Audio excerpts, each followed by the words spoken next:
I have a feeling it's going to be on Josh Allen to do a lot of stuff in this game if the Bills are going to win. And if he doesn't have that extra hand, I don't know how good I feel about it.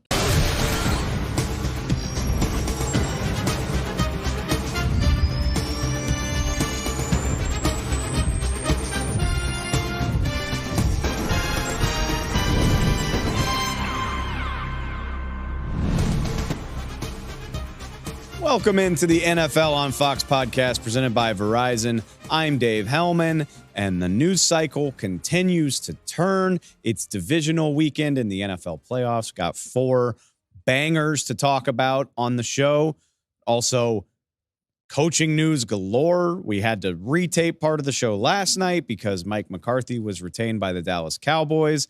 Coaching hires, the cycle continues to churn.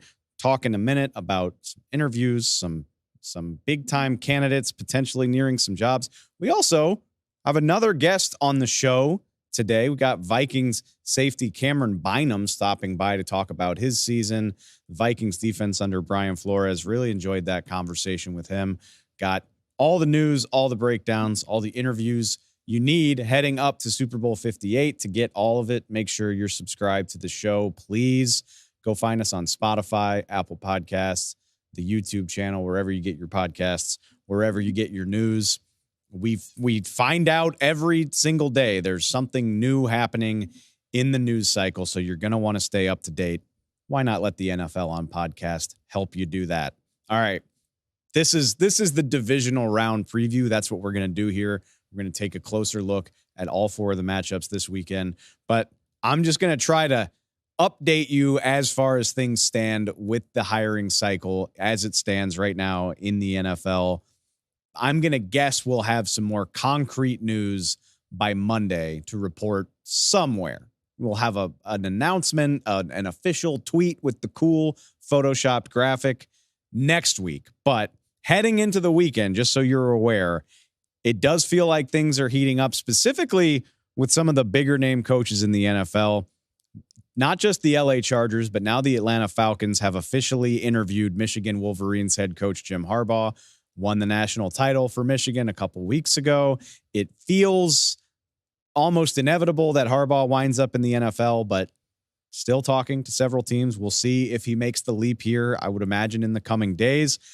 Probably the hottest name among assistant coaches in this hiring cycle, Detroit offensive coordinator Ben Johnson has interviews coming up in the next couple of days with Carolina, Washington, the Chargers again, and the Seattle Seahawks. So most of the openings in the NFL very interested in the guy that's helped rejuvenate the Detroit Lions and that offense with Jared Goff. Should also mention right out here in LA, Titans coach Mike Vrabel has also interviewed with the Chargers. Chargers just casting a wide net. I personally think it's the most desirable job just because you have Justin Herbert already in place. So yeah, take your pick. You want the established current NFL head coach in Vrabel? Do you want the former NFL coach turned successful college coach in Jim Harbaugh? Do you want an assistant? Any number of ways you could go with that. Also worth pointing out, it was Mike McCarthy on Wednesday/Thursday getting retained. He talked to reporters in Dallas Thursday morning. That is officially official. He says, we've built a championship standard in Dallas. It's just not a world championship yet. It's technically true. They've won the NFC East twice while he's been there. Cowboy fans will just wait to see what they do after that in Mike McCarthy's next season. Also, another guy facing some scrutiny, Mike Tomlin, told reporters Thursday he expects he's going to get a contract extension sometime in 2024. He says he's not really worried about the timing of it. Remember, after the playoff loss to Buffalo, he was asked about having 1 year left on his deal, and he stormed off. As I said, he was probably just pissed off in the moment. That's exactly what he said later. So not worried about the long-term future for Mike Tomlin. Didn't really think we should be. The more interesting note coming out of Pittsburgh is that he does confirm Kenny Pickett is going to have competition for the starting quarterback job this coming year. Is that Mason Rudolph? Is that somebody else? If it's Mason Rudolph, no offense, that's not particularly intriguing to me. But if the Steelers are interested in pursuing outside options whether it's a free agent or a trade or the draft, whatever, that suddenly becomes very, very interesting. We'll see exactly what they have in mind. We got all spring to talk about that. And I'm saving the juiciest one for last. Going back to Atlanta, they did interview Jim Harbaugh. But then there's the other guy, the most accomplished coach in NFL history who has now been unemployed for a week or so. The Falcons have already talked to Bill Belichick. Belichick met one-on-one with team owner Arthur Blank earlier in the week.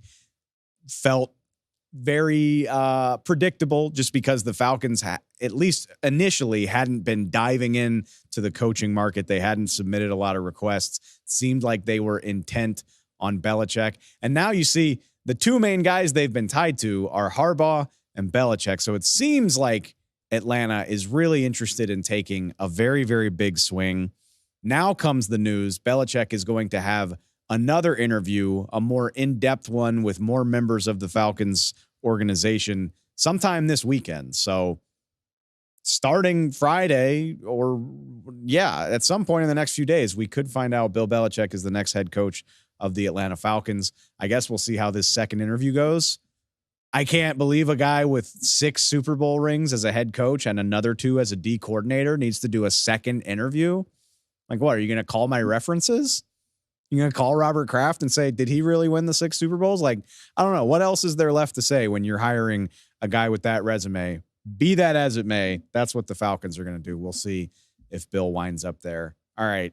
We can get into that in more detail next week and in the weeks to come. So many offseason storylines, but there are still 8 teams playing. That is the main purpose of this episode. We're going to preview the divisional round. Where better to start than our game here on Fox, the Saturday night contest between the San Francisco 49ers and the Green Bay Packers. Of course, Kevin Burkhardt and Greg Olsen are going to be there. Greg joins us now. Maybe not a matchup we were expecting, with Green Bay pulling off the first 7-2 upset in playoff history, but it certainly looks awfully enticing. All right, Greg, I want to start here for Niners Packers, and I will acknowledge I think it's one of the oldest cliches in football, but I'm curious for your thoughts on it as a player. The Niners, not only did they get the bye week, but a lot of their starters took the final week of the regular season off. So, I mean, that is a lengthy time to sit and not be in it. And meanwhile, the Packers have been playing high stakes games for 2, 3, 4 weeks in a row at this point. Does that, that whole, being hot, being clicking versus resting, does that carry any weight for you? I think it's a fair point. I think every team has different records and different success or lack thereof on and off bye weeks, on and off long breaks. I think what we've seen, I think San Francisco is one of those teams that coming off buys, coming off, down times, think back earlier in the year, they lose 3 in a row, they go into their bye, and then they come off the bye, and all of a sudden they look back like the San Francisco team. So I think a team like them, to get this time off, recharge, I think they come out fast. I think they come out aggressive. That's kind of their play style to begin with. So I think every team, every coach handles by week 18 combination thereof a little bit differently. I don't blame Shanahan for sitting the guys that he did. I think, you'd hate yourself if, God forbid, one of them twisted an ankle or, whatever in a meaningless game. So I think he handled it right. I think they've shown that they have the guys that are capable of coming off the bye, handling their business and coming back fresh, fast. And I expect it to be that case this time. You and KB called the Niners loss to Cleveland all the way back, actually during that downturn before they got the bye week and got it back rolling. When for you as somebody calling the game, how deep do you look into a team's season? Is that game informative to you at this point, or is it really more about how these teams here are playing over the last, 2-3 weeks? Yeah, I think every game kind of tells its own story. I think you can look at play styles. I think you can find trends. You can find, all right, how do they handle man coverage? How do they handle teams that get up and press? How do they handle teams that zone them out? So there's little trends. I don't know if you're going to find anything definitive. I don't think you can look back at the tape or at any of the numbers and say, okay, when they played bad, it's because teams did this on defense or when teams did this on offense. I think the common thread for San Francisco is when they don't turn the ball over, when they play clean, they're very hard to beat. And when they don't give teams extra possessions, when they don't hurt themselves, I mean, you think to the Baltimore game, they're rolling on that opening drive. They're going right down the field. Kittle's got a couple big catches. They get down there I don't think it was first and goal, but it was 1st and 10 inside, pretty tight. And he just throws a bad pick. And then it felt like everything from there kind of went off. He had a bunch of tip passes. Turnovers seem like the common thread when San Francisco, has games taken from them. So I think that's still their formula. Protect the ball, but still keep their aggressiveness, continue to go out there and push the ball downfield, mix the run and the pass on offense, and then defensively fly around to the ball, create their own turnovers. I think they lead the league in interception. So their style of ball, when they play it, they are very hard to beat. They're one of the top, you could say them, they're in the top 2 and they might be 1. So as far as the teams left in the playoffs. So it's a tough beat, but as we've seen, when they don't play their best, a couple teams have gotten them. We talked about this a minute ago before we started recording. And look, I mean, Jordan Love was sensational against Dallas. I get, obviously that's such a cool story, but I think you and I would agree we expected Green Bay's offense to play well in that game. But the defensive performance, like when you think of all of the criticism that Packers D coordinator Joe Barry has faced this year, they have had some really bad results. And they hold Dallas to 16 points during the competitive portion of that game. What did you see from these guys against the Cowboys? I mean, what was the trick there? And I mean, against this Niners offense, how do you sustain that against an offense with so much talent? Yeah, I think what's been so hard to figure out about Green Bay's defense is at times when we've seen them, no better example than against Detroit on Thanksgiving. Every game you call of Green Bay, you're like, yeah, offensively, they're fun and exciting. What defense are you going to get? So we saw them on Thanksgiving against Detroit, one of the best O-lines on the road in a hard place to play, top offense, and they dominated. They were awesome. It was very similar, but then we've also seen them against the Panthers give up 30. And we also saw them lose to the Giants, and we saw them lose to Tampa. So we've just seen this like Jekyll and Hyde, but it always seems that in the games they need it, in the games when everything's there, their defense performs. The last two games of the season, even to make the playoffs against Minnesota and Chicago, Green Bay only gave up 19 total points, right? So they lose one of those games, they're not even in the position to win last week, and be the first 7 seed to upset the 2 seed like they did against Dallas. So they've found a way to play well in the meaningful games, and no bigger challenge than this week. So as good as they're feeling after their performance, and they should, Joe Barry deserves a lot of credit. That entire defensive unit deserves a lot of credit. They're going to have to do it again. And I think they're going to have to find some ways to take away the ball. I think the Jair interception there early in the game to make it 14-0 after the ensuing offensive possession was critical. Obviously the pick 6 before half to really make it out of reach. They're going to have to come up with a couple of those. And, kind of goes back to what we said earlier about when San Francisco's, had a couple struggles this year, what was the common thread? And it was the defense of being able to take the ball away. So I think the secondary, last week we said it's all about the defensive line. And really it was the secondary of Green Bay that I think was the story of the game. The 2 turnover, the 2 interceptions, and then throughout most of the game, Dak had nowhere to go with the ball. They did a nice job mixing up the zones. They did a nice job mixing up their coverages. I think they've got to, it doesn't change. This week, they need the same performance. They need to get after the passer, control up front with their bigs, and then their secondary has to continue to be opportunistic and get their hands on balls and take away first reads and try to make Brock Purdy's day as difficult as possible, which has been a challenge since he's taken over as starting quarterback. That actually leads into a great point, which is that Packers defensive tackle Devontae Wyatt I think you could call it a little bit of trash talk, saying this week that, when the D-line gets to Purdy, if you get pressure on him, He can miss balls behind or throw in short and throw in interceptions. I don't particularly think that bears out, honestly. Like, I think Brock Purdy's been really good against pressure and making the right decision when he has to like get out of the pocket. I mean, what do you make of that? Is that an accurate scouting report, or I mean, is this just Yeah, fuel for a playoff rivalry? I think that's a little bit of a young guy trying to hype himself and his buddies up. I don't think the film or the data necessarily supports that. I think, I think San Francisco does a million things good. They are the best offense in the league in the sense that they are equally efficient running the ball. They're number one, number two, number one in passing the ball. They are the epitome of balance. They are the epitome of talent, scheme, all coming together. They're not the best pass blocking unit in the league. They're not bad. But when you're amazing at everything and you're number one at almost every category, something has to be a little bit down the line. And I think pass protection's solid. Trent Williams is a Hall of Famer. I think the rest of the group, they're good. I think they're middle of the road pass pro.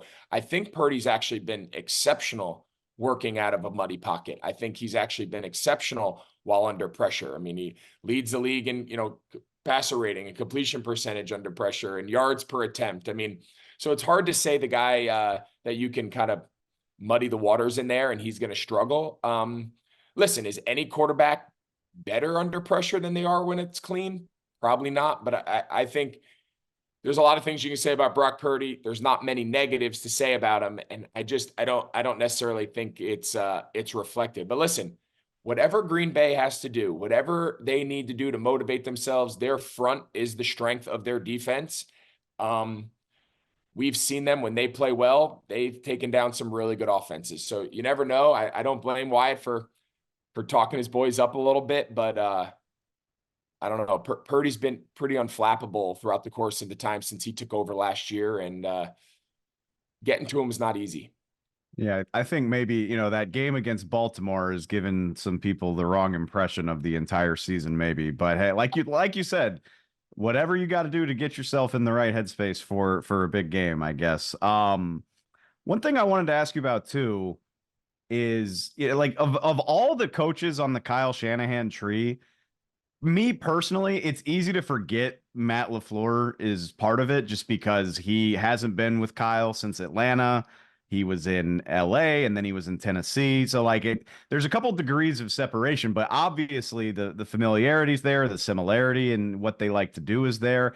How do you think that plays into this matchup of just, this shared history between these coaches and this offensive scheme?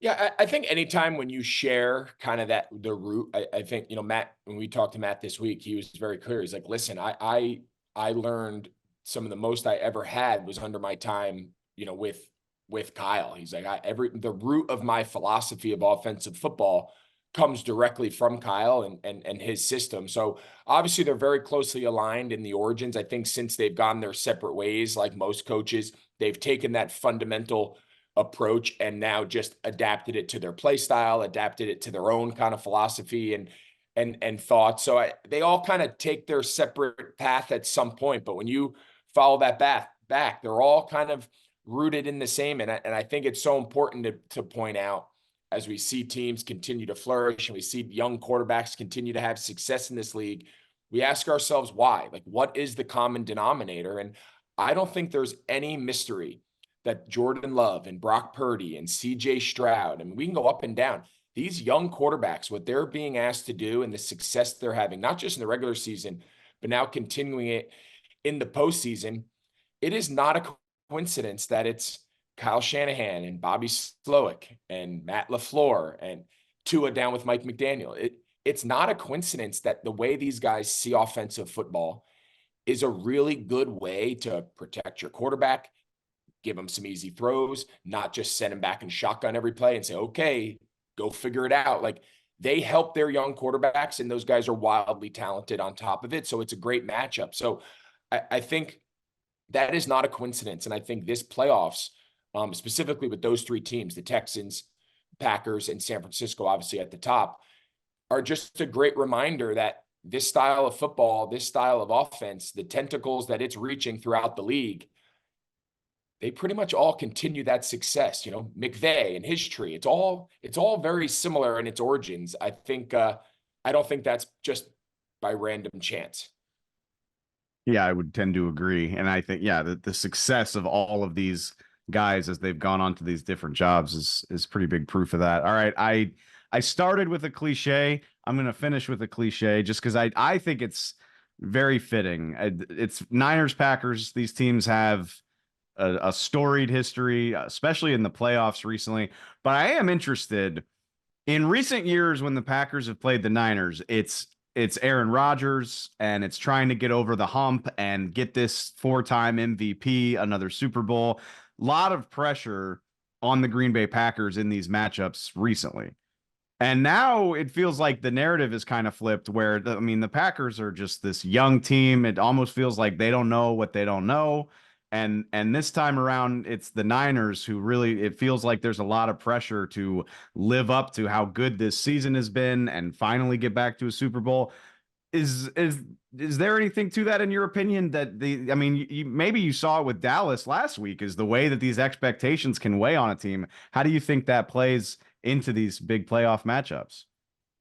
I think it's completely legitimate. I think all of the pressure is on San Francisco. And I think, when you talk to San Francisco and just knowing the guys they have there, you earn the right to have pressure, right? Pressure only comes with teams that there's expectations. Pressure only gets put on teams where there's a lot on the line, and they've earned that. They've not just earned that this year, but they earned it last year. They're a fluke situation in the NFC Championship game from who knows? Maybe they end up being in the Super Bowl last year instead of Philly. So they're a team that their success has now led to, okay, that's all fine, but now what? Like, what is that next step? And I think we saw it to a similar degree last week with Dallas. I think Dallas felt tight. I think Dallas felt the weight of the last 28 years on their shoulders. Is this, we got to get over the hump. I think they were confident. I think talking to the guys before the game, they never in a million years didn't think they'd be playing, hosting Detroit this weekend in the divisional round. So, but there's no question right now, it's like you said, cliche city, but Packers are playing with house's money. No one expected them to be here. And when there's no expectations placed on you and you can just go out and let it rip, you can be more conservative more aggressive in your play calling. You can be more aggressive in winning the toss and taking the ball. You can go for fourth downs. You can go for it in the red zone. Like if San Francisco wins, everyone says, yeah, that's what we expected. But if San Francisco loses, like, the world's going to fall apart. So that's completely legitimate. But the last thing I'll say is the best teams, and obviously that's where San Francisco's fallen for the last couple of years, they've earned that right to play with pressure. And I think for the most part, they've done a really good job. They're a team that when they get to the playoffs, I don't know, Shanahan, the last 4 times Shanahan's had his teams in the playoffs, they've at least made the NFC Championship. So obviously their formula to play with that pressure and expectations, it clearly works. I can't wait to see it. I believe deeply in the Niners. They were my pre-playoff pick to win the Super Bowl, but this Green Bay run feels very real though. Like, I don't think this is smoke and mirrors. I think this is a team really coming into its own. We just want a close game for once, the entire season. For one time this entire season, all we ask in the booth, and for all you Niners and Packers fans out there, you all think we cheer for you or against you or we hate you. We want the game to be close so that we have some fun stories and some fun drama to kind of take you on that ride down the end. That's it. And we haven't had a lot of those this year, and it continued into the wild card. So I'm hoping this is the week. I'm hoping this is the week that we get a thriller and have a good time. I hope it's not a me thing, man. Because like as soon as I showed up and started talking to y'all every week, it's been blowout city. So we had an all-time playoffs last year. I mean, we had an unbelievable wild card round with the Giants, beating Minnesota on the road. And then the following week we had Dallas, San Francisco come down to the wire. Then we had the weird NFC Championship. That was kind of our clunker. Obviously, San Francisco had that unfortunate reality of not having a quarterback. And then we had arguably the best Super Bowl of all time. So me and Burkhardt always joke, like, getting one of the best Super Bowls of all time, most watched, unbelievable drama, controversy, all of that. Like, we're paying now for it. we're paying our sacrifice for having that unbelievable run, but it could still turn around. We got 2 more weeks. There's still time. There's 2 more games. Hopefully they're both classics. Greg, have fun in the Bay, man, and we'll check in about it later. All right, you got it. See you, Dave. Greg and KB have the first NFC game on Saturday night out in the Bay. On Sunday afternoon, the other NFC matchup features the Detroit Lions playing host to the Tampa Bay Buccaneers. History at Ford Field. First playoff win in 30-plus years. Now their first divisional game, obviously, if they win. Just their second trip to a conference championship game in the Super Bowl era. Got to go back to the 50s for the last time the Lions were regularly appearing on stages like this. You think the city of Detroit isn't excited about good football? Tickets to this game are going for $1,186. Is that pre-fees or after fees? Because the fees are a killer. Like, you wind up paying $1,300 for a ticket to a playoff game. That's wild. It speaks to the enthusiasm. The atmosphere at Ford Field for the Rams game was incredible. It's going to be even more turned up this week. The Buccaneers, they're no stranger to the playoffs in the last few years, but that was all with Tom Brady. So to pull this off with Baker Mayfield leading the charge, a guy that was famously discarded by so many teams here over the last few years, it's just a cool story on both sides of the ball. 2 number 1 overall picks that were told by their original teams, no thank you, guiding 2 new teams to one of the biggest stages in football. And one of them is going to take it a step further. Can't wait for it. I got a big assist from our buddy, Mark Schlereth, NFL on Fox broadcaster, breaking down all things Buccaneers Lions. All right, Mark, there's a lot of places we can go with Lions Buccaneers, but I thought about this since we're having you on. It's not quite an apples to apples comparison, but you were on those Denver teams that delivered long-awaited championships to that city and how amazing that was. Like I said, it's not quite the same. It's been a really, really long wait for a moment like this in Detroit. But from your own experience, what is that like for the team? What is that like for the city when you get a run like this after so many years of waiting? Yeah, I think I just think, I texted with Dan Campbell after the game. The excitement, Dan Campbell was there in Detroit when they went 0-16 as a player.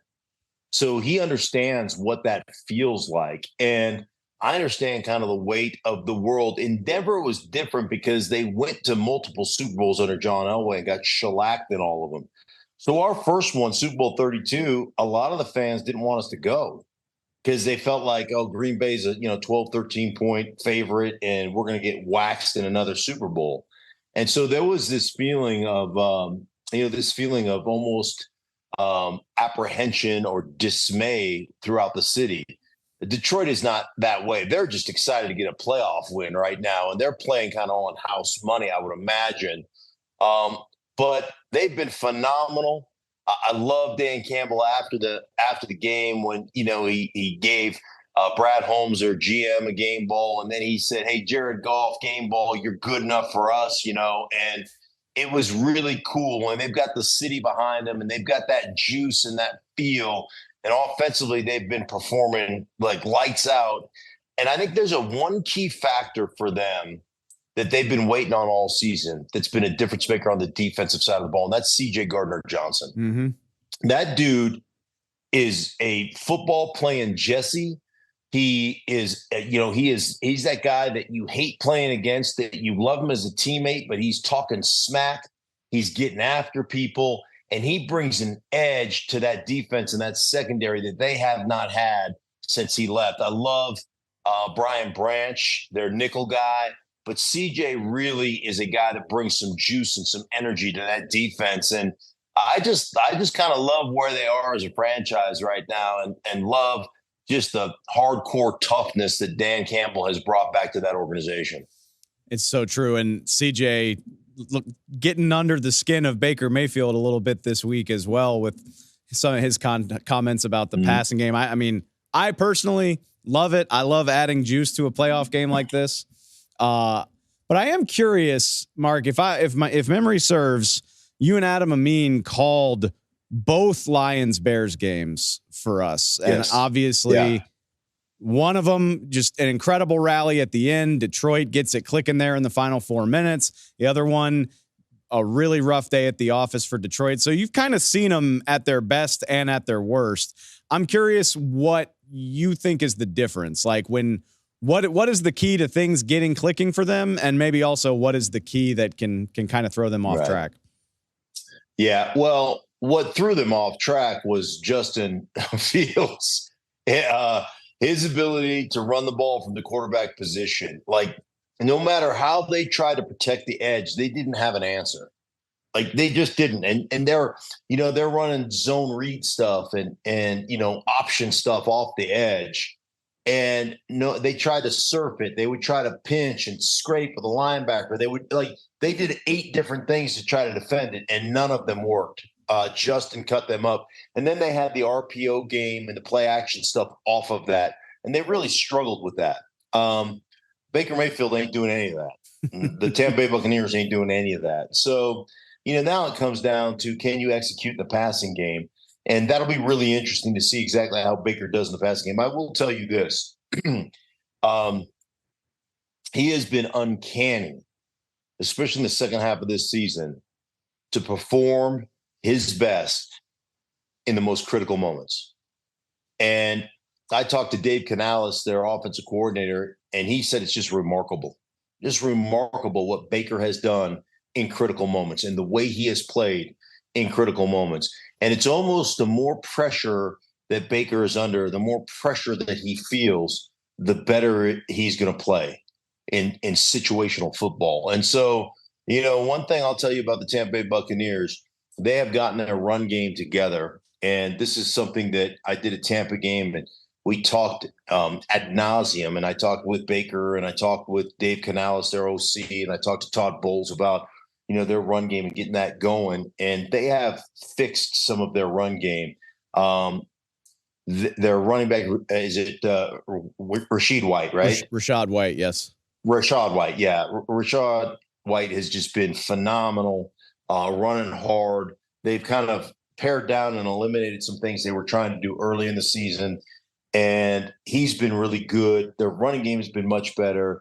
And then when you're talking about, Palmer, the young kid, the rookie, mixed with Chris Godwin, who's one of the best wide receivers and one of the toughest and kind of no-nonsense blockers in the business. And then, of course, with Mike Evans and what he brings, they're formidable. And Otten, if you can get him going like you did in the wild card game against Philadelphia, they're a very, very tough offense to defend. So they're going to be a challenge for Detroit's defense without question. I'm glad you brought up, them kind of finding some extra dimensions, because my thing with the Buccaneers is they've been such a Jekyll and Hyde team. Like, I believe the game that you called against Atlanta, they score 13 points. Their defense is doing everything it can to keep them in the game, and they just can't get enough. They've actually had, I looked this up, they've had 7 games where they score 26 plus points. The passing game is going. They've also had 6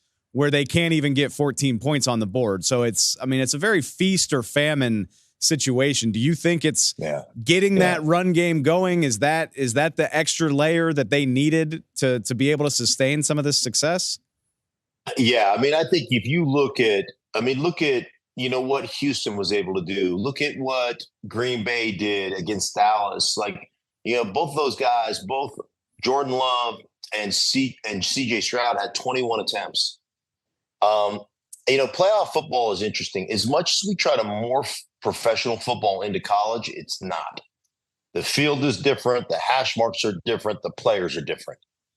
So it's just never going to be college football. And I know we keep trying to morph it into that, but show me the team that gets the most attempts rushing the football. Show me the team that can dominate both lines of scrimmage, and I'll show you the team that's going to win every single game.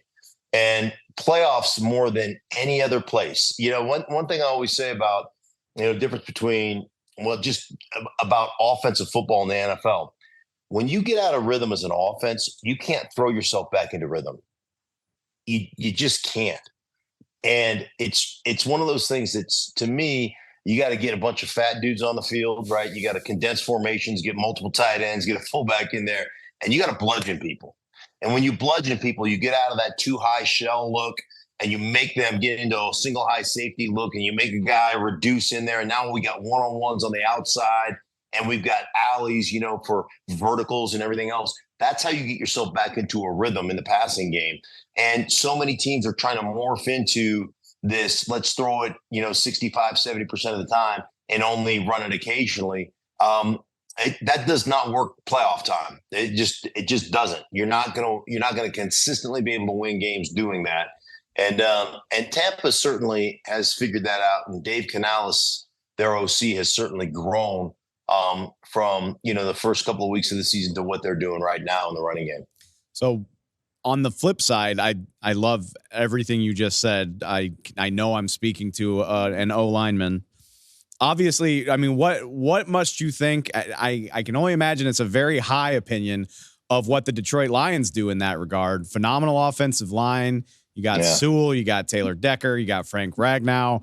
They actually, didn't run the ball maybe as well as you would expect against LA, but they have the capacity to do that. What type of impact do you think that Lions offensive front might have on this game? Big. It's big. It's, when you talk to Dan Campbell, he'll flat tell you the best football player that we have as a Lion is Penei Sewell.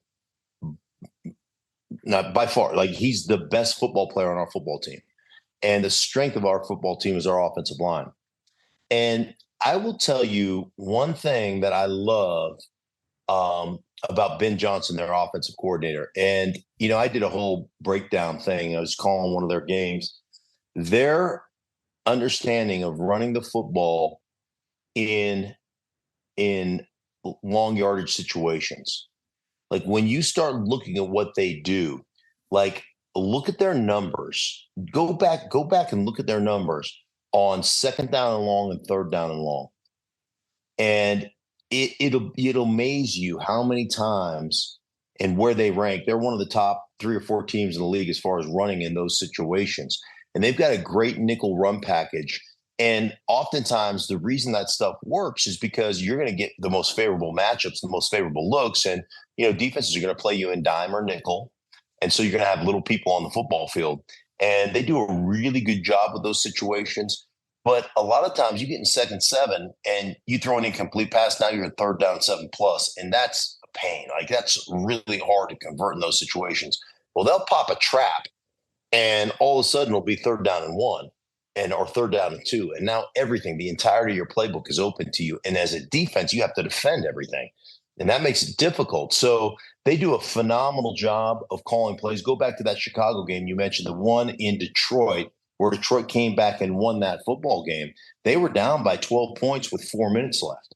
And if you go back and look at those last 2 drives, man, they ran the ball probably 7 times in the last 2 drives with 4 minutes left.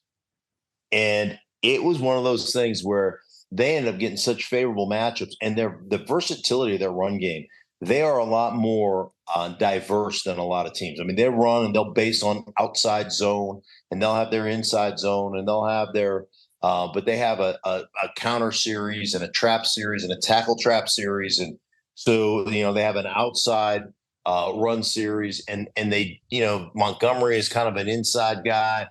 Gibbs is kind of an outside guy, but they're both interchangeable. They've really done a great job running the ball. And most teams struggle with that much of a menu in the run game, but they don't. And the reason they don't is because they work their asses off on it, and it's important to them. And so they have that opportunity to be very versatile and have a very large menu in the run game, where a lot of teams just can't, because they just can't work on it enough.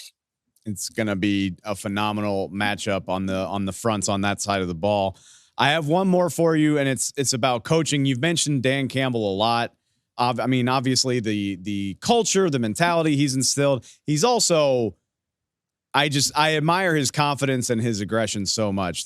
What he's willing to do, the way he's willing to lay it on the line.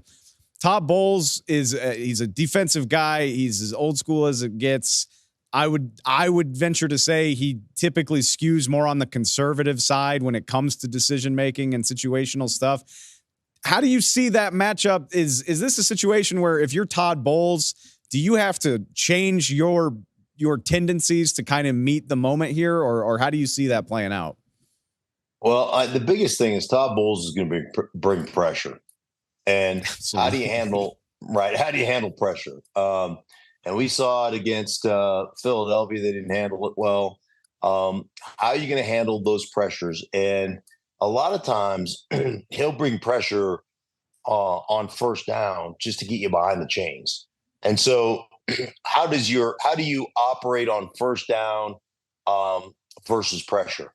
What does your run package versus pressure look like? What is your pass? Do you get into the play action off of pressure? What do you do based on the pressure situation you're going to get? And I get there's a great chess match there. Todd Bowles may be more conservative from the standpoint of going for it on fourth down and some of the things that you look at Dan Campbell, that Dallas game they should have won where, they go for the 2-point conversion, 3 times. And you're like, dude, at some point, just like I always joke around with analytics folks. I go, how many 2-point plays do you think we have as an offense going into any game? I go, we got one that we really like and one that we're okay with. And that's all we've worked on. The rest of them are just regular plays. So it's not like you've got this menu and how many, we've practiced 1 2-point play. So like your menu is very limited, and it always kills me when people are like, "Oh, you got to go for 2 here. You got to go just pick your 2-point play." Like, hey, we just don't really have that many of them, so it doesn't work that way, But I admire Dan Campbell. I think one of the things that Dan Campbell probably doesn't get the credit he deserves is the dude is a really smart football guy. Like he really knows football. And, he has this meathead mentality. I think he's really good with that, but I'm telling you, that dude is sharp, and he really knows what he's doing. And you walk in to Detroit over the last couple of years since Dan Campbell's taken over, that's a different building. I mean, a completely different building. Everybody wants to be there. Guys show up early, guys leave late, players, coaches, the support staff, they all love being in the building. It hasn't been that way in a very long time. And you got to give Dan Campbell all the credit for creating that culture and creating an environment where everybody wants to be in. I've never met Dan, but yeah, what you just said is all the proof I need. The guy knows exactly what he's doing. It's such a cool story. I can't wait to see the environment for this game. I can't wait to see it play out. Mark, I appreciate the time so much, man. Thanks for stopping by. My pleasure, Dave. Take care, buddy. Let's flip over to the AFC, and let's start with the headliner, the last game of the weekend, Sunday evening, the one that everyone's going to be talking about. The Kansas City Chiefs traveling up to face the Buffalo Bills. Patrick Mahomes versus Josh Allen, number 7 overall, number 3 in the playoffs, turning into very much a Tom Brady versus Peyton Manning sort of situation. These guys both still relatively young in their careers and have already played 6-7 times between the two of them. Also, the first road playoff game of Patrick Mahomes' career, not including the 3 Super Bowls. It is worth pointing out he had to play a Super Bowl in Tampa Bay's home stadium. Still technically a neutral site. He started 15 playoff games. Not one has been in a true road environment. Not one has been in front of a raucous crowd like the Bills Mafia is going to be on Sunday night. Maybe people are tired of hearing about it. I don't care. It's incredible. I don't know how often we will see this. If Patrick Mahomes loses to the Bills on Sunday, it'll be the first time in his career that he made the playoffs and didn't at least get to the conference championship game. He's been doing this every year since 2018. I don't get tired of thinking about that special type of dominance. We'll see if the Bills have enough to trip him up a round earlier than he's used to. Like I said, the quarterbacks take center stage here. Josh and Pat are 3-3 against each other. Bills 3-1 in the regular season, and actually All 3 wins are at Arrowhead. The home quarterback has yet to win a regular season game in this series. The Chiefs' one regular season win came in Buffalo in 2021. Then there's the all-important equalizer. The Chiefs are 2-0 in the playoffs, headlined by, of course, the 13-second game in the 2021 playoffs, the game that reorganized overtime, changed the way we do overtime, got rid of sudden death in the playoffs. How amazing would it be if we got overtime in this game after that craziness a couple years ago? Also interested in the elements here. Buffalo, I think as I'm recording this, is getting hit by another snowstorm. They had their game against Pittsburgh pushed back a day by snow. Now they're dealing with it during the week. I think they're, trying to keep their practice schedule together, trying to get everybody into the facility on time. Doesn't sound like it's going to be an issue on Sunday. I'm seeing temperatures in the teens and 20s with no snow in the forecast right now, which sounds balmy compared to the conditions we saw last weekend. Kansas City Chiefs beat the Dolphins in minus temperatures. 21 degrees is going to feel like a tropical location to them. It's easy to fixate on quarterback versus quarterback. That's the narrative legacy stuff. They're the guys that are going to be in the cool graphics. But it's always important to remember those guys never actually face each other in these games. So I want to choose to focus instead on these matchups. Number one being Patrick Mahomes going against a Buffalo defense that is beat to hell right now. The Bills have 6 players as of recording not participating in practice. 4 of the 6 are on the defensive side of the ball. We saw Terrell Bernard exit with an injury against Pittsburgh, as well as starting cornerback Christian Benford. Keep in mind, those guys are playing already thin positions. Terrell Bernard stepped in for All-Pro Matt Milano, who they lost months ago. And also, the Bills cornerbacks have lost plenty of players over the course of the year, most notably Tre'Davious White. Fellow corners Rasul Douglas and Teron Johnson are also dealing with things right now. The math of following the league tells me that multiple of these guys are going to find a way. If Bernard finds a way onto the field, especially, kudos to him after being carted off in an air cast with that ankle injury on Monday afternoon. Unbelievable toughness to even be in a position to play this game. But the point being, the Bills are going to be at a disadvantage purely from a bodies standpoint. And what better time for the Chiefs? We know how their passing game has struggled at times this year. They haven't been able to lean on anybody consistently. It was Rashee Rice last week. Maybe he can carry that over, especially with injuries at the cornerback position.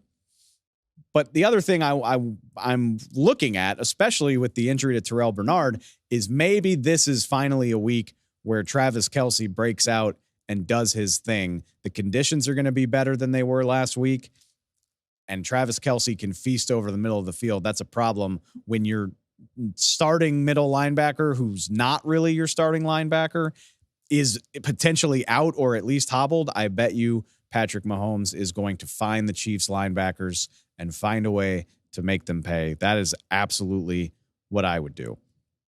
The X factor here is how well the Bills pressure Mahomes. I do think they have the personnel to do it. Leonard Floyd, Greg Rousseau, Ed Oliver. Can they affect Mahomes? Can they affect him while containing him? Remember how much Mahomes scrambling against Miami did to help them win that game. Can they pressure him? Can they force him to get rid of the ball or tuck the ball? Whatever you can do to keep him from taking advantage of the favorable matchups they might have in the passing game. But yeah, I'm looking at Travis Kelce and maybe the running backs, Isaiah Pacheco, Clyde Edwards-Helaire, to take advantage of the middle of the field. I think it's going to be susceptible. The news doesn't get a whole lot better for the Bills on the other side of this as you look at Josh Allen going against the Kansas City defense. Gabe Davis still trying to turn from a pectoral injury. Keep an eye on it. He still could. But if he can't go, I think that makes the math pretty easy for the Kansas City Chiefs. L'Jarius Sneed might have been an all-pro snub in the media, but the Kansas City cornerback has been playing like one all year. He bullied the hell out of Tyreek Hill a week ago. So if Gabe Davis isn't there to offer you more of a threat on the outside, L'Jarius Sneed's going to deal with Stephon Diggs as often as possible, and I trust him to win just as much as he loses in that matchup. So if that's the case, I'm not saying Stephon Diggs will be completely shut down, but at the very least, that's a matchup the Chiefs can trust Sneed to handle. Where else do you look if you're Josh Allen? Both of his tight ends scored touchdowns against Pittsburgh last week. Dawson Knox, Dalton Kincaid. Do you look to that as a way to offset it? Is that enough? You also have the element of Josh Allen doing Josh Allen stuff. He can be a great equalizer. He's a bigger threat to carry the ball in bigger moments for bigger gains than Patrick Mahomes. Not to knock Mahomes as a runner. Please don't come for me, Chiefs fans. But one guy is clearly more of a priority to corral when you see him running for 52-yard scores against Pittsburgh last week. So that's what I'm curious to see is if Stephon Diggs is getting all of the attention because Gabe Davis is hurt, what else can the Bills lean on? The Chiefs' run defense has been phenomenal this year. That's also worth mentioning. James Cook had a huge second half surge. Can the Bills run against the Chiefs, not counting Josh Allen break and contain and just doing Josh Allen stuff? I don't know. I have a feeling it's going to be on Josh Allen to do a lot of stuff in this game if the Bills are going to win. And if he doesn't have that extra hand, I don't know how good I feel about it. One X factor I do want to mention. Remember, Bills punter Sam Martin injured his hamstring on the blocked field goal. Pittsburgh blocked a field goal in that playoff game on Monday. We'll see if he plays. He still can, but the Bills were concerned enough by it that they signed Matt Hack to the practice squad in case he can't go. Hack has played in one game this year. He punted 3 times for the Cleveland Browns a few weeks ago against the New York Jets. So either you're asking a guy who hasn't done it a lot to step in, or you're leaning on a punter with a potential gimpy hamstring in a playoff game. You can tell me that sounds boring all you want, but that can be the type of stuff that decides games, is a shanked punt that provides bad field position, or God forbid, Martin is up for the game and re-aggravates the hamstring halfway through, and all of a sudden you're left in a not good punting situation. So just something to keep in mind in a game with a 3-point spread between teams that are known for playing classic games. That could play a sneaky big role. Hopefully we won't see anything like the circus we saw during the regular season matchup. Kadarius Toney nullifying the alley-oop touchdown that Travis Kelce threw to him. If something like that were to happen in the playoffs, we really might break the internet. Have a feeling it's going to be entertaining. I picked the Bills before the playoffs to get to the Super Bowl.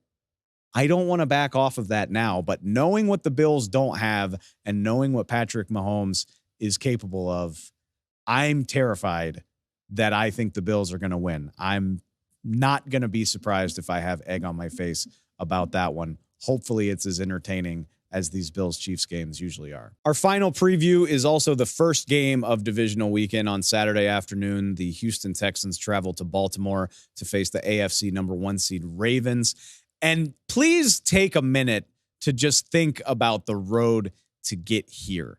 I thought about this the minute this matchup was finalized. I thought about the fact that the Texans opened their season in week 1 at Baltimore in a game that just did not make noise in the overall league landscape. And the reason I know that, I went back and looked, Survivor, where you pick a team every week and hope they advance.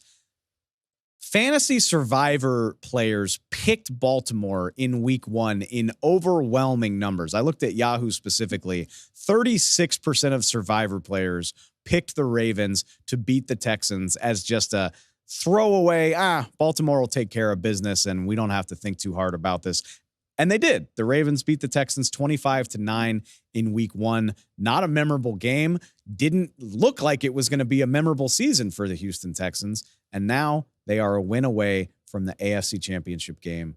It's crazy the journey you can go on in a season. And that's why the beauty of the NFL is the promise of hope, because the Houston Texans are here. I think a lot of people expected the Ravens might be, but even Houston homers never saw it coming that a successful season with CJ Stroud would lead this close to a conference championship game appearance. We'll see how they do with it. We're, of course, bringing on the CJ Stroud expert. We started talking to our guy, Ben Arthur, AFC South reporter, halfway through the season about what CJ Stroud was doing. So it's only fitting to check in now on the eve of a divisional playoff game about Baltimore-Houston. All right, Ben, a week ago, I would have been really worried about the Houston Texans going against a defense as good as Baltimore's, but then they go out and they shred the Cleveland Browns for 8 yards a snap. I still can't get over that stat. Almost like basically a first down every time you snap the ball. How much confidence should that give the Texans, and how different of a challenge does this also very good Baltimore Ravens defense present? Yeah, to answer your first question, Dave, I mean, the Texans should have a lot of confidence, right? I mean, you shred the number one defense in the NFL. Like, if there's one defense that was better than the one they're about to face, it was Cleveland, right? And they're able to move the ball very, very effectively.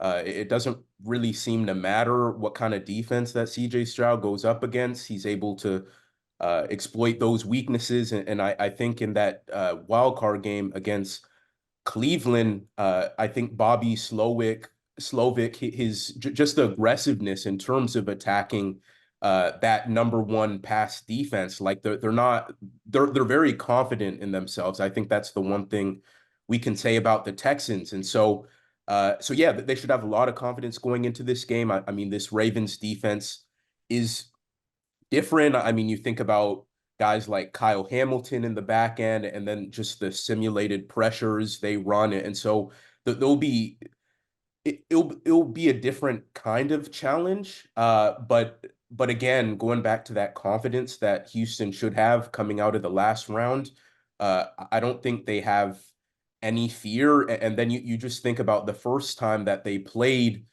Baltimore in week one. I mean, both teams are completely different, but Stroud was still able to move the ball very effectively. I mean, red zone, it kind of stalled a bit, but overall, still, and it was his first game in the NFL, right? Like, he was still really able to move the ball against this defense. So I think if you're the Texans, you should have a lot of confidence. You go back and look at that game, and you're right. Like, I remember way back week one, like, you don't have a lot of expectations for the Texans. The final score is 25-9. You're like, all right, the Ravens did their thing. Of course they did. Then you go look at it and you're like, CJ Stroud played pretty damn well in this game. Yeah. All things considered for a debut. I do think it's a really great point though, and I mean, Cleveland's defense had a phenomenal season, but it's very much under Jim Schwartz. It's a line up and go sort of situation.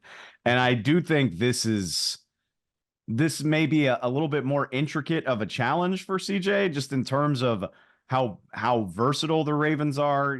I talked to Marcus Williams about this on the show last week, just about all the different things they can do, the different places they can line guys up.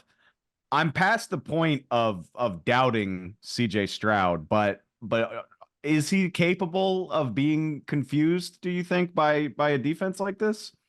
I mean, is it possible? Yes. I mean, just again, because of what we've seen from Stroud, it's like it's really, really hard to root against him.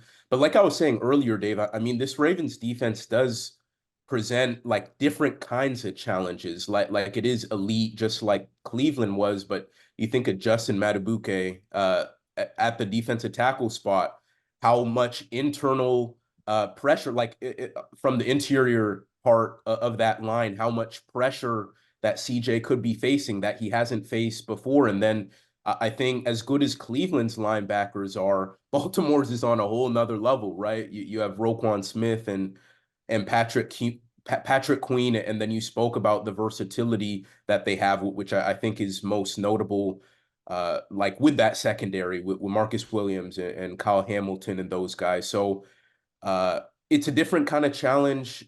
They will, I think they will be able to maybe throw some things at Stroud that he hasn't seen. I mean, as good as he's been, he's only played 16 games in the NFL. So I think they'll be able to throw some things that he hasn't seen. But I think one thing that the the Texans do have that they didn't have in that first matchup is a run game. Dameon Pierce was still the starter in that season opener, and he really struggled. And we know we've talked about this on the pod, right? Like just how much Devin Singletary has meant to this Texans offense, and really being like a top 3 running back the second half of the season. So I think even like from the passing game perspective, if they are able to throw some stuff at Stroud that maybe they're not expecting or whatever, I think just having a guy like Singletary back there to take some pressure off it is really going to help them.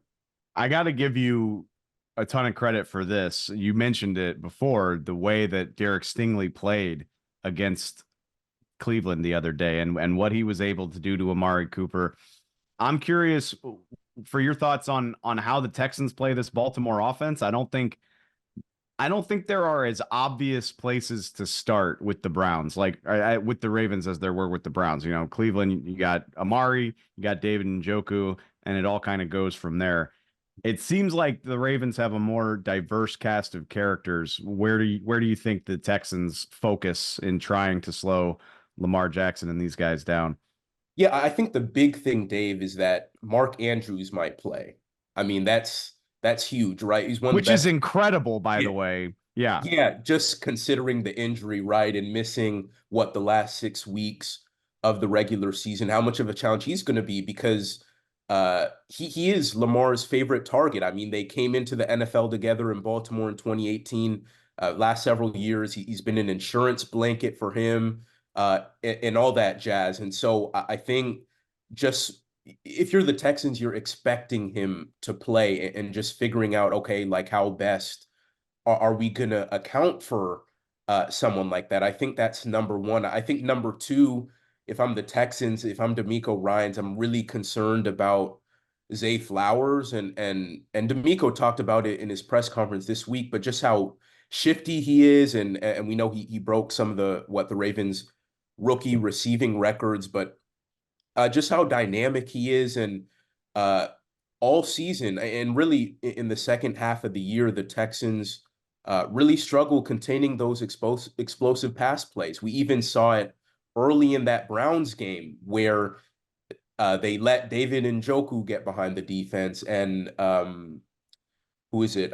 Bryant, I can't remember his first name, that tight end for the Harrison Browns. Bryant, I believe, Bryant, right? and that, yeah, Harrison Bryant, and another receiver as well. It may have been Amari Cooper, may have been someone else, but they have been, what my point is, they have been susceptible to some of these big plays in the past game. So when you think about how dynamic Zay Flowers is, I'm concerned about that too. And Odell has, we've seen him play really well in the postseason with the Rams, for instance. So like you said, it is a diverse cast of weapons, a different kind of challenge that the Texans will be facing. But again, I think it really starts with Mark Andrews, because that's Lamar's number one target. And so I think if you can start there, then I think you give yourself as good of a chance as possible into a tough environment. This one goes without saying, although it's interesting, Lamar Jackson likely going to win MVP, had a phenomenal year, but by Lamar Jackson standards, hasn't been this like week in, week out rushing threat, right? Like it's been more choosing his spots this season than I think we've seen in other years. I'm curious how DeMeco Ryans handles that. Obviously, I mean, the old adage is like pressuring the quarterback is good most of the time, but it almost feels like that can be a mistake against Lamar Jackson. What is the game plan here for trying to put pressure on the guy without, breaking contain and ruining your defensive alignment? If we had the answer to this, somebody would have done it by now, obviously, sure. But I guess what is the approach? Yeah, it's really tough, Dave. I think if you're the Texans, you're encouraged because that first matchup, and again, that was 4 months ago, right? Season opener. From the Ravens' perspective, it was Lamar's first game with Todd Monken, and so they were still figuring things out. But they did get a lot of pressure that game. Will Anderson had his first career sack. I believe they sacked him 4 times. And so I think if you're Houston, you look at some of those things that you did well in that game. The Texans, when they have had everyone healthy, they have been a pretty good pressure team.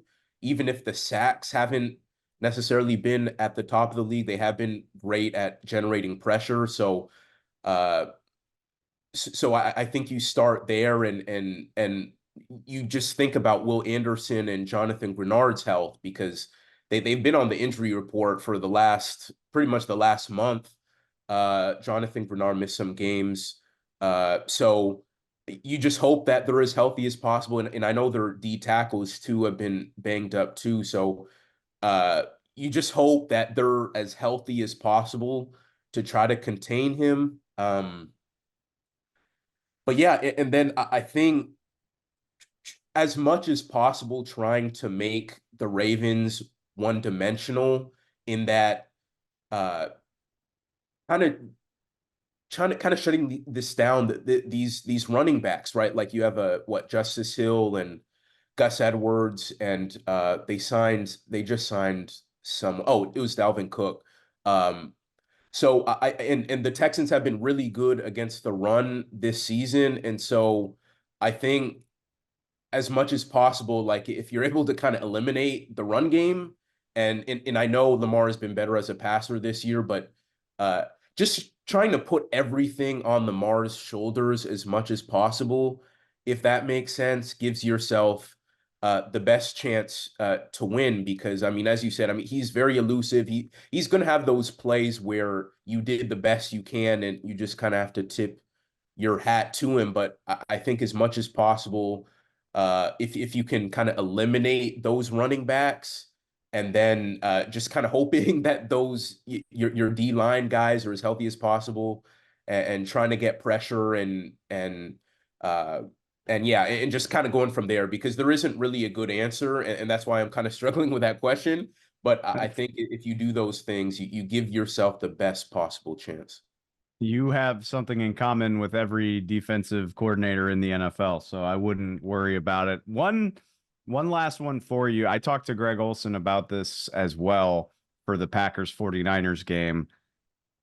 I wonder how real the element of pressure is in these situations. You know, the Ravens are the highly favored 1 seed. The Ravens haven't always had a wonderful history in the playoffs. And now comes the Houston Texans, who weren't supposed to be here and probably don't fully grasp the gravity of the situation. Like it seems like an easy spot for the Texans to play loose. And I wonder, you know, what element that might have in this game of the pressure of the expectations for one team and maybe not so much for the other. Yeah, the Texans enter this game with absolutely no pressure. All the pressure in the world is on the Ravens, right? They have Lamar Jackson healthy for this playoff run. They're the number 1 seed. They're playing at home. They're rested.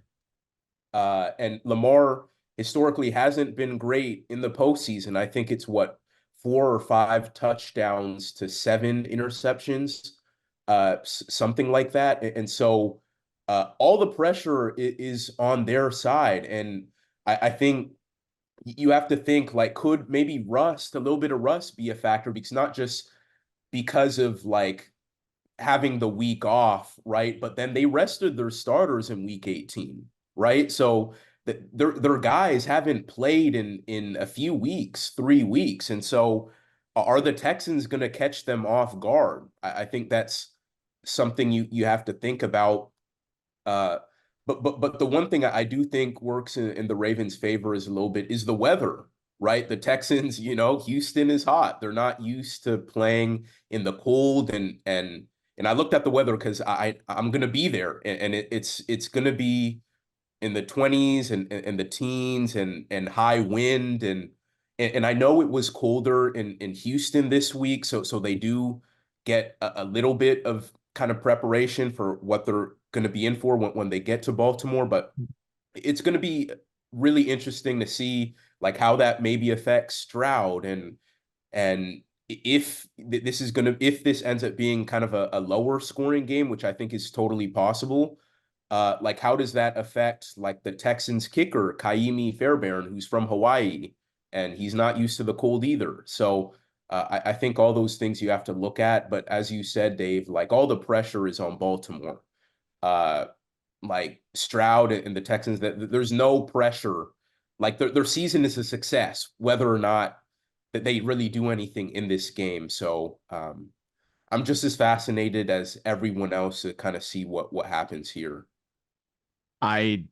It goes for both sides of the bracket. Like I don't think the Packers or the Texans have a whole lot of pressure on them.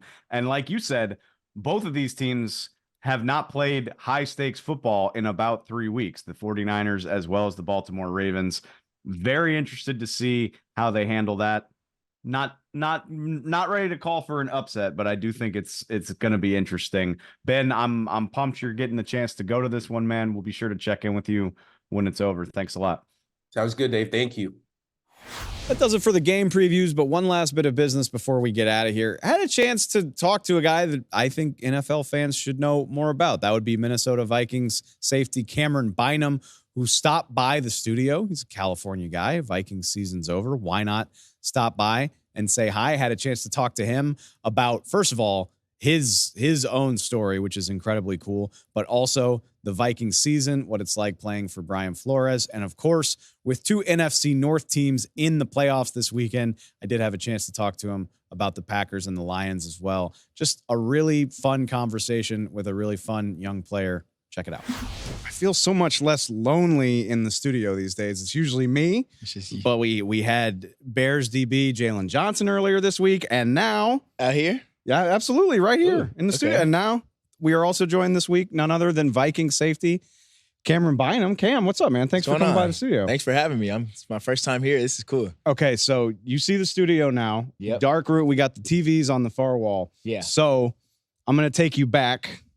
What was that? Week 6? Mm-hmm. I'm watching on TV. The Minnesota Vikings upset the San Francisco 49ers. Camryn Bynum leads the Vikings in tackles. 2 picks of Brock Purdy. It's amazing. It's crazy. Monday night upset. Congratulations. Thank you. And I'm like, okay, the Vikings balled out. But then they pull you aside after the game to talk about your great game. Right. And you tell this amazing story about how your wife is in the Philippines. She can't get her visa. Can anybody help me? And it turns into like this really cool story where you got a lot of help getting your wife a visa to come into the U.S. and watch you play football. So, I mean, I do want to talk about the game, but can we start, with that and just what that moment and everything that came after it? Yes, that moment was crazy. It was one of those games. It was just one of those games where everything went well. Like you feel like a superhero out there when you're on the field. Like I'm going against, I wouldn't say my hometown team, but I went to school in the Bay Area. All my family's from the Bay Area. So it's kind of like I grew up there half the time, been visiting every few times a year.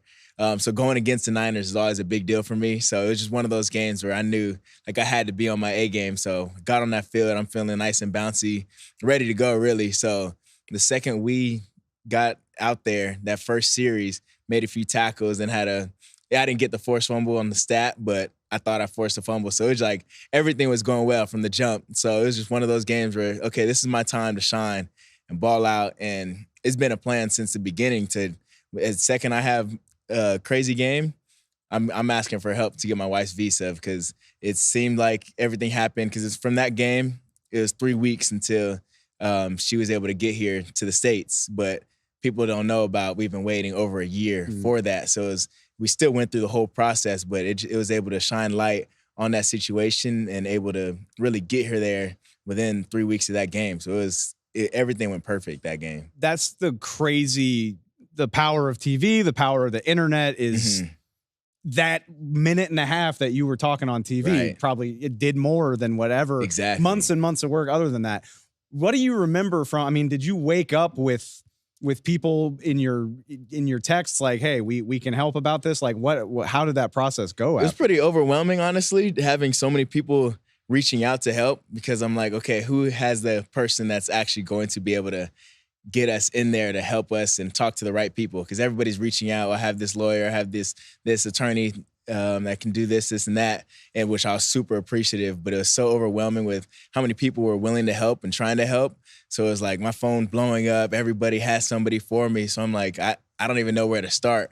But really everything got taken care of with my legal team that I already had, and just with everything going on, it got in the right people saw it, and they were able to help and make sure that we get the application the right way and make sure we get applied. And she had an appointment and still had to do her interview out there. So we still had to go through the whole process, but just it being seen by people for sure helped and really put us in front of the right people to be able to make it happen. So between the personal component and then having that game against the Niners of all teams, I mean, right, it's got to rank pretty high up there in the Cam Bynum moments. Oh, right? yeah. I think that's probably, I'd say that's the game of my life. I think, I can't think of any other game where I felt better on the field as far as like in control of my play and just feeling crispy out there on the field, but also the results of being able to have that game on that night, Monday night game. Whole world is watching against, at that time, with the best team in the league, and really go out there and have the game that I did, and then be able to use the platform for something positive and get my wife here. Because it was a struggle not having her out here and having to do long distance, and her being in the Philippines and the time difference is complete flipped. And so I'm waking up, she's going to sleep, and vice versa. So it was a struggle. But we made it happen. I've done long distance like one or two time zones. Right. I didn't even think about different. that. That's crazy. Your wife is here. You're Lelaine? Yes. Yep. So, okay, I want to get back to football in a minute, but let's talk about the other component, because I didn't know this until you got here. You live in the Philippines as well, and you're hosting a football camp, Camp Beasy in Cebu City this year. Yes, sir. Just talk about, I mean, your heritage there and what it's like to split time between the U.S. and the Philippines. Just kind of what your off season looks like and what you're looking forward to. Yeah, so I have a pretty crazy off season schedule. Traveling is one of my main passions of what I do outside of football, but between me being half Filipino, my mom being full Filipino, and having family that lives there, but also family just here in the States also that's willing to come out and travel with us, and all of my friends and family, we really made it a thing that we love to do, go out there, and now through our foundation, go do camps and go do outreaches to help people. But really, that's one of the fun things that I do in the off season is go live out there and just get away from the life out here in the States and the busy, it's go here. But you get back to the Philippines, it's just slow, relax. You're on a beach. You could be in the city, but it's still way more slow paced than it is here. And that's how I like to live, kind of a crazy schedule. I like being busy and doing a bunch of different things. And I'm a go type of guy too. I can see that. I do love something that the NFL has done recently is letting players embrace their heritage. You wear the flag on your helmet. Coaches do it as well. Right. I'm curious.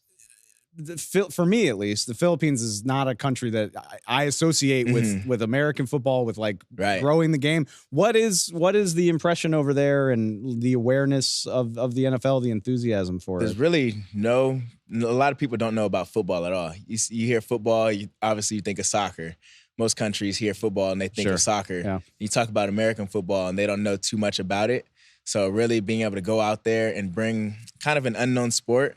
Really, the main people that know about it are adults that have social media where they can get the VPNs to watch certain games because you're in a different zone where you can't get live TV that's showing live football games. So that it's a lot of effort to do that. So a lot of kids have no clue what football is. So that's really been one of our goals, to bring the game of football out to the Philippines. And that's what we're doing with the camp and doing camps out there to teach the game to it's a lot of adults, but also try and get it down to the kids so they can start it at a young age, just like I did. And football really changed my life. You see, it's brought me across the world. I was never able to travel and go back to the Philippines until I made it to the NFL, because I didn't have the time because I was in school, and obviously it's expensive to travel across the world. So football's opened my life up to a lot of different avenues. So I'm like, why can't we bring this unknown sport in the Philippines and bring it out there and try and make it popular? That's really cool because, I mean, you hear about football growing in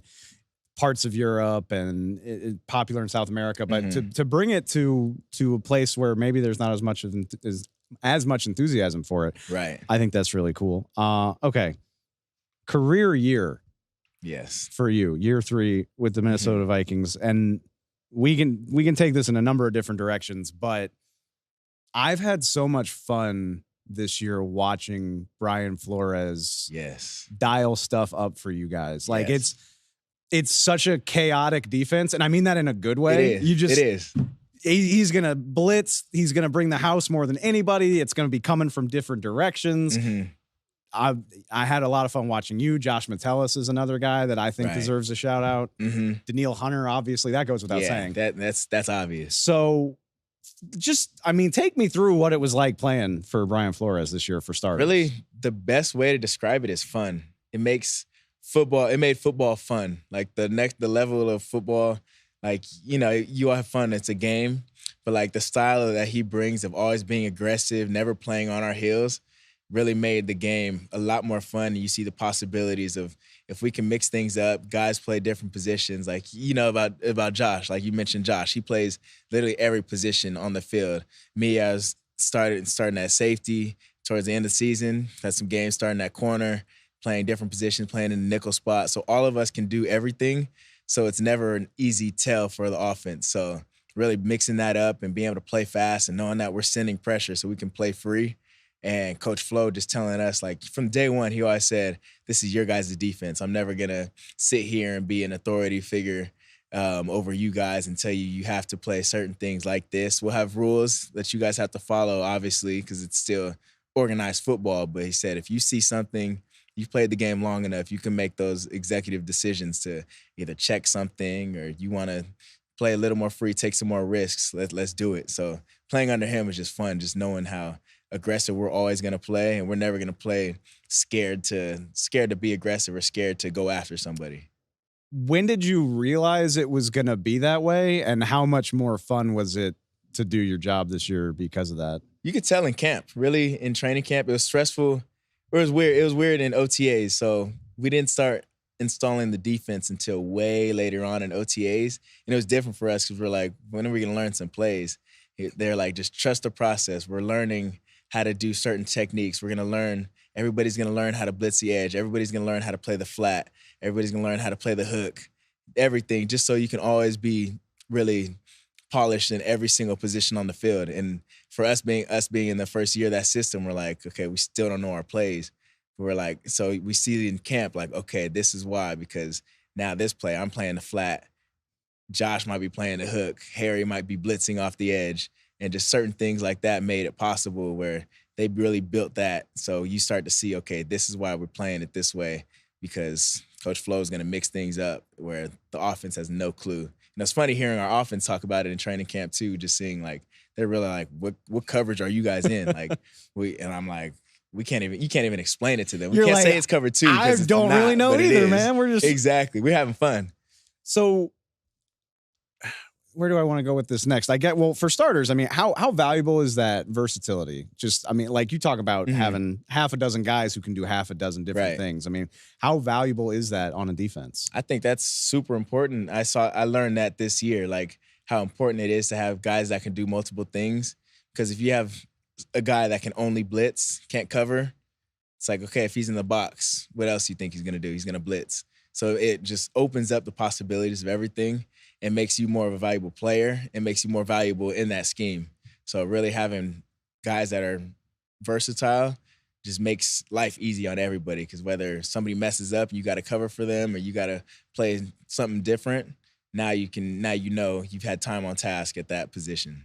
The other thing I really like, I love this about y'all is like, I mean, and I get it. Like Brian Flores is going to empower y'all, but y'all do what you do too. Like if you look at the stats, like every team that played the Vikings, like they faced a lot of pressure. Right. Like does that give you confidence when the coach is that confident in y'all and what the game plan is going to be? Yeah, it really makes us have no stress. Like there's been years and like in my football career overall, you go into a game like it's like I don't know if I'm feeling this game plan. There's never a time in the season this year where I was questioning the game plan or questioning our ability to cover certain things, because some issues we might see a certain route concept and like, ooh, that might be tough to cover. But we're like, actually, no, because we're sending 6 if they line up this way. So the ball's not going to get out for them to run this route concept. So we're like, what next play? It's like certain things like that where there's no stress in certain things, and it makes it possible because we know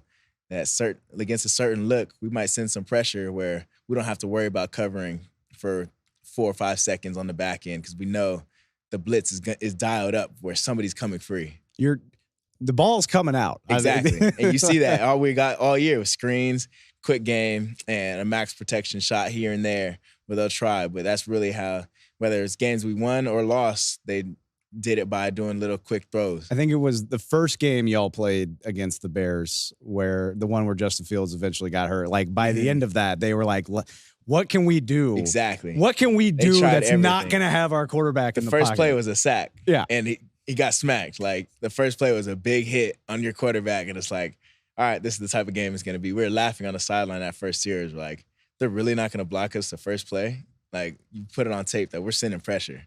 So it's just funny to see because I love like how aggressive we are. I like I said, it's the best kind of chaos to watch y'all play. I like it a lot. Although, wild season for y'all. I mean, yes. You lose Kirk early. You lose Justin for a lengthy stretch of time. Mm-hmm. Josh Dobbs comes in, like that crazy game against Atlanta. Like, what a year. And I get it. Like you're playing football for a living. I get it. Like you're playing a game, but at the same time, like professional football can be so wild when you're like, wait, the quarterback's not here. The number one receiver's not here. Like, right. Human nature can slip in. How do you fight against that? Like, how do you fight against bad breaks like that where you're like, well, I mean, I still got to come in 7 days a week and do this. Yeah. You got to understand like human nature and you're gonna want to seek comfort and be like, okay, we don't have our quarterback. Oh well, let's just, it's whatever. Let's just survive and go. But really, the biggest thing was us having those conversations on the team. Like, I don't care who's on the offense, especially on the defense. Like, we're like, okay, we still have our guys. We're gonna play. We're playing aggressive. I don't care what happens. And like that Raiders game where there's no touchdown scored and we ended up winning 3-0. I forgot about that. That's the testament. Just another moment in this season. That's the testament of our mindset on defense. Is like, I don't care who's playing on the other side. We played every single one of our quarterbacks this season. Every single one of them had a start in a game. And that's rare that ever happens. But our mindset was, I don't care. We got our guys. We're rolling. And we're going to ball. Do you lean, like, I mean, is that veteran players? Is that Brian Flores? Is that Kevin O'Connell? A little bit of everything? It starts with Flo. And obviously KO, because he's the head coach. Like, that's always the message. We're going to go out there and do our thing. But one thing Flo talks about every day is we can't seek comfort. And if you're looking for every excuse before a game, trying to set him an excuse, you're not going to win. So him going in front of the defense and saying, this is going to be a 60-minute game. It's going to be a tough game, but we're coming out on the end. You guys don't have to play great, but we have to play good. Everybody have each other's back, fly around, and just play ball. And that's really, you can see, like you said, that's how we play. It's chaos because we're all just playing fast, and we're just chasing the ball at this point. So this is the stuff that we talk about in the media. You're gonna be traveling. You're gonna be doing all kinds of fun stuff. So I'm curious how much this registers for you. It's obviously a very interesting offseason. Kirk got hurt. Yeah. Kirk is heading for free agency. How much do you think about that in the offseason? And I guess, what do you think's going to happen with the Vikings here coming up in a couple months? I don't think about it too much. Obviously, we trust our staff and our GM, head coach, ownership to make the right decisions. But on a personal level, we all, whether it's Kirk or whether it's anybody, we ride with our guys, and we know that the guys that we have in the locker room can get it done. And especially in Kirk's position, everybody loves Kirk as a person and as a player. So anybody would hate to see him go, but you know how it's a business, so you never know what's going to happen. I keep my head out of any of that because I'm really sentimental. So like if my friends leave, like Kirk is a friend of mine. Like these guys were all friends and brothers, and seeing guys go is sad. So I keep my mind out of any of that free agency stuff because it gets sad seeing your people go. I've been in a lot of locker rooms, and like I always think about this time of year. I mean, 30% turnover every year. Like exactly that. That team 30% of those guys will be gone. I mean, how do you been in the league for a few years now? Does it get any easier to process? I say it never gets easy because you get closer and closer to guys every single season, especially if you're there multiple years with them. Then you get back and it'll go half the day like, oh wait, he's gone. Like one of your good friends on the other side of the ball. Like you might not realize he's gone till a week through OTAs. You might not see somebody, and just it's always tough. It just has the personal side. But you're always happy when you see somebody else, one of your friends get picked up by another team, seeing them land in a good situation where they're becoming a starter or they're getting a heavier role of getting playing time or go from practice squad to active when they get picked up somewhere. So you got to look at both sides. Like, okay, probably not going to see him every day, but I see him on film balling out on another team. So you're always happy for your guys. Before I get you out of here, I am going to pick your brain on the playoffs a little bit. Do you watch the playoffs? Or I do. You do? Okay. I do. So you saw what happened to the Cowboys last weekend going against Green Bay. Y'all got a lick on Jordan Love and the Packers earlier in the season and went the other way late in the season. I asked Jalen Johnson the same thing. Like when you get a look at a guy like Jordan Love early and it's not clicking for Green Bay, you saw it when it was clicking. What did you notice about the difference there over the course of the season? I'd say it was a whole different team second time around. I have a lot of respect for Jordan. I've been knowing him since high school. We played on the same 7-on-7 team, so I know what type of player he is, and I know he kind of caught some criticism early in his career and whatnot, but we see what he's doing. He's really a great player, and we see he turned the team around. And obviously it all falls back on your quarterback, and he's been balling. So you see the team is balling, offense and defense, and everybody's catching that momentum from him. So it was a whole different team second time around, and I know that all the young guys, all their pieces are coming together. So it was cool to watch and see like the transformation of that team. But obviously they're still our rivals, so you can never give them too much praise. But as a person, especially with Jordan, a lot of respect for him. I know he's a great player. Correct me if I'm wrong. The Vikings played all 4 of the NFC teams that are left right now, right? Yes. Detroit, Tampa, San Francisco, Green Bay. What are you looking forward to about these matchups? What do you think of? I guess I'll go over it since they're in your division as well, the Lions. What do you make of this Lions Buccaneers matchup? What strikes you as interesting about that? I'd say the Lions are a really good team. They've been firing all year, especially when Goff is balling. He's been going crazy lately, so we expect that to be a high-scoring game on their end. But Tampa Bay looked good. The other night, they sure did. They looked really good. Offense, defense looks crazy. So it's really complete teams on both ends. But I would say, obviously, with any other game, whoever comes out playing better that night is going to be victorious. But that's going to be a good matchup because Tampa Bay's they're peaking at the right time, and that's what you see right now. Todd Bowles looked like he took a page out of the Brian Flores playbook, like just putting pressure. They were sending people every play. Get people in Jalen Hurts' face. I don't care where it's coming from. Send Winfield every play. They sending somebody every single play. It was fun to watch that game. It really was. It was fun to watch y'all this season, man. This has been a really fun conversation, Cam. I'm glad you came by. I appreciate the time. I know you're traveling, but if you're back in LA and you want to hop on, you just let me know and we'll make it happen. Yep, you got my number. Call me whenever. I'll be here. Appreciate it. Love the studio. Love the TVs too, especially this picture behind. That's nice. It's kind of nice. Make sure you get a screenshot. Of Cam. There we go. Get some extra TV time with that. Appreciate it, man. Yep. Thank you. That does it to the show. Thanks again to all my guests today. Thanks again to Camryn Bynum for stopping by the studio. Enjoy the divisional round of the playoffs. We will be back on Monday to break it all down, all 4 games. We will have analysis. We will have recaps. We will have previews of the conference championship games to come, whatever they may be. We'll also be sure to update you on whatever coaching news pops off. I'm positive something will between now and then. We will have it all. So make sure you go subscribe on Spotify, Apple Podcasts. When it comes out, you'll be ready for it. Go find us on the YouTube channel if YouTube is more your bag. Regardless, wall-to-wall coverage on Monday, all through next week leading up to the conference championships. And like I said, all the way through Super Bowl 58, we will have you covered. Enjoy the weekend. Enjoy the football. I'll talk to you on Monday.